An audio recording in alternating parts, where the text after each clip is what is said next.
Bonjour, nous sommes aux rencontres archéologiques de la Narbonnaise. Nous sommes en compagnie de Muriel Labonelli. Vous êtes historienne de la médecine gréco-romaine et vous êtes venue ici pour présenter, puisque vous intervenez dans ce documentaire, L'œil et la pierre, un film en compétition du CNRS Images qui sera donc en compétition au Festival de ces rencontres.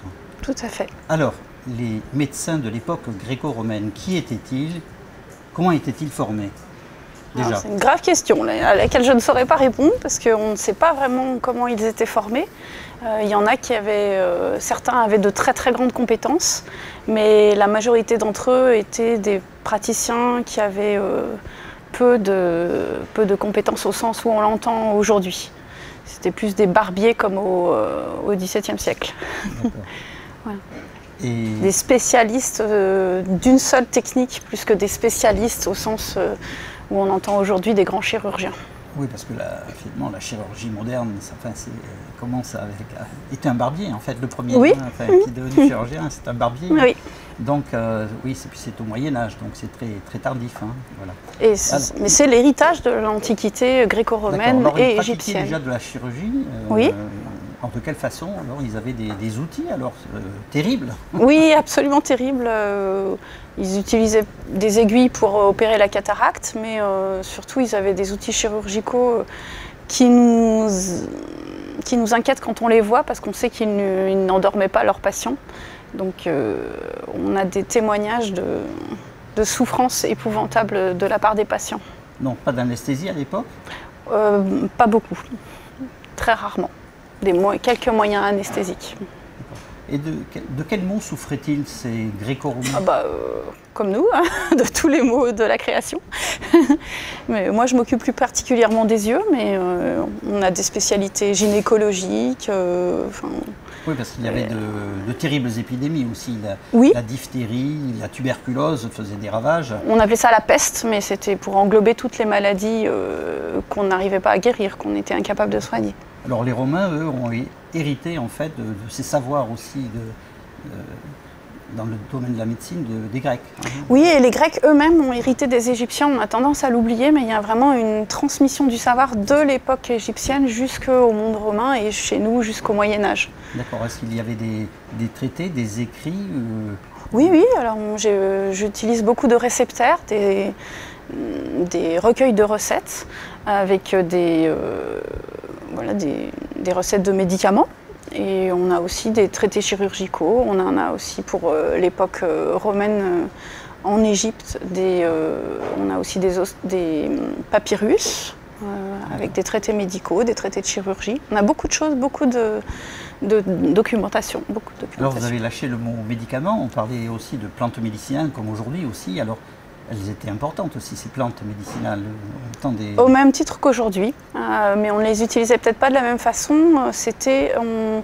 On soignait le même par le même ou le contraire par le contraire. Par exemple, en ce qui me concerne pour les yeux, on utilisait des médicaments constitués de remèdes blancs parce qu'on pensait que ça pouvait éclaircir la vision.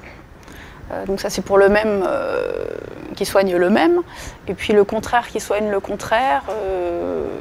Il n'y a aucun exemple qui me vient sur le moment.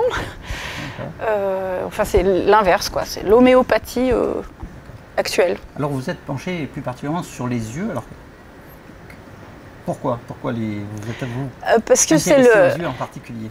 C'est le regard qui m'intéresse. Au départ, je voulais faire des recherches sur la tragédie grecque.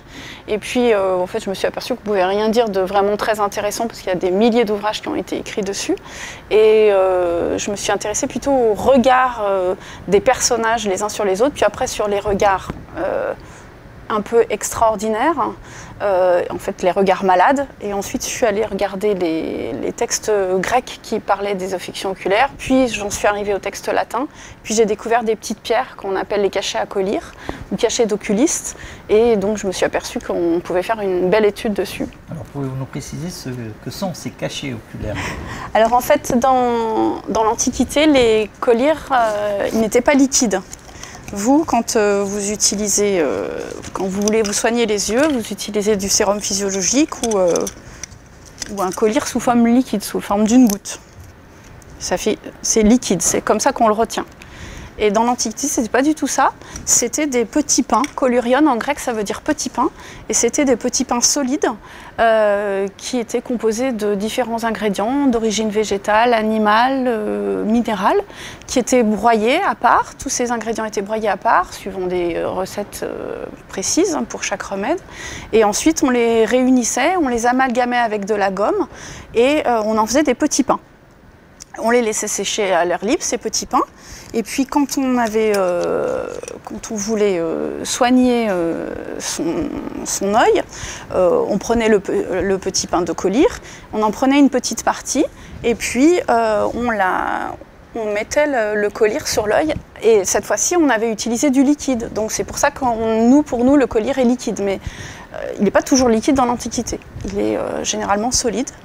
Et donc voilà, ce sont les collyres. Et moi, ce qui m'intéresse, ce sont les cachets à collyre. Ce sont des petites pierres. Ça, c'est un facsimilé.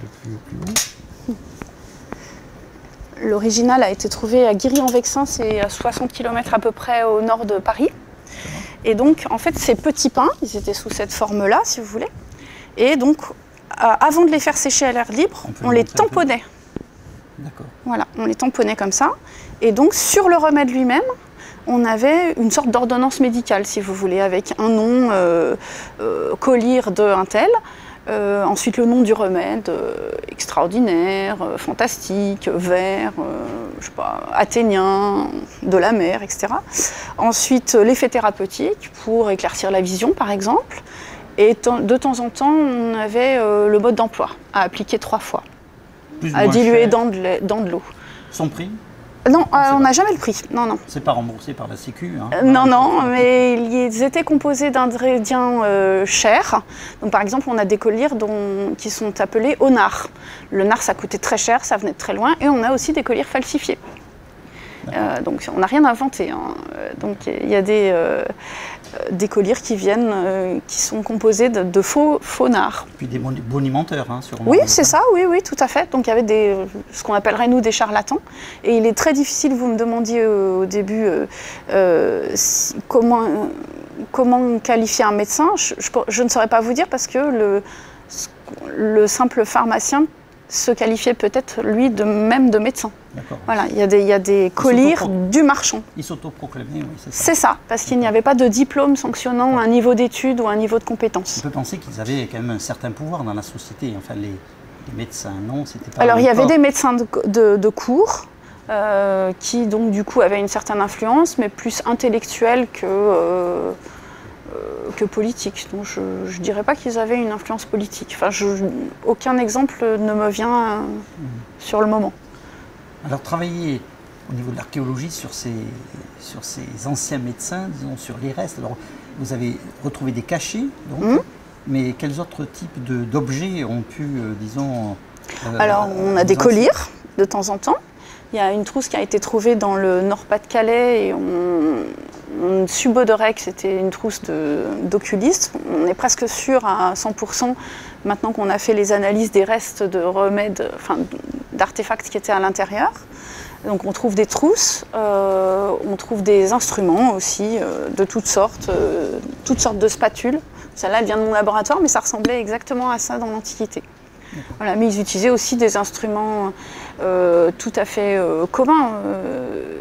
Et nous-mêmes, je sais pas, un peintre peut utiliser un scalpel de médecin ou l'inverse.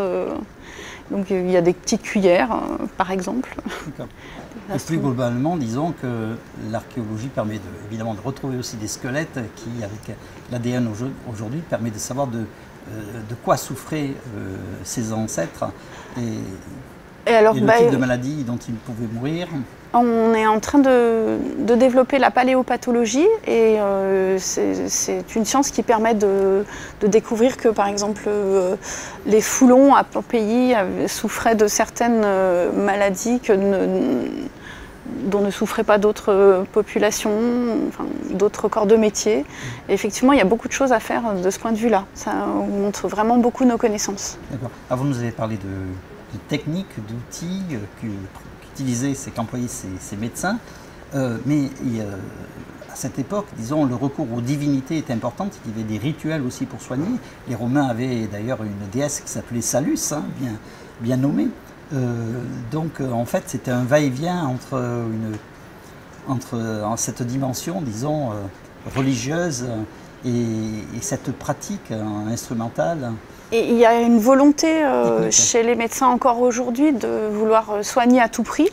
Donc quand l'expérience ne fonctionne pas, ben, on s'adresse aux divinités quelles qu'elles soient. Et je pense que pour les cachets en particulier, sont des instruments médicaux, mais par exemple celui-ci, il y a un dessin qui est nécessairement magique sur les deux grandes faces.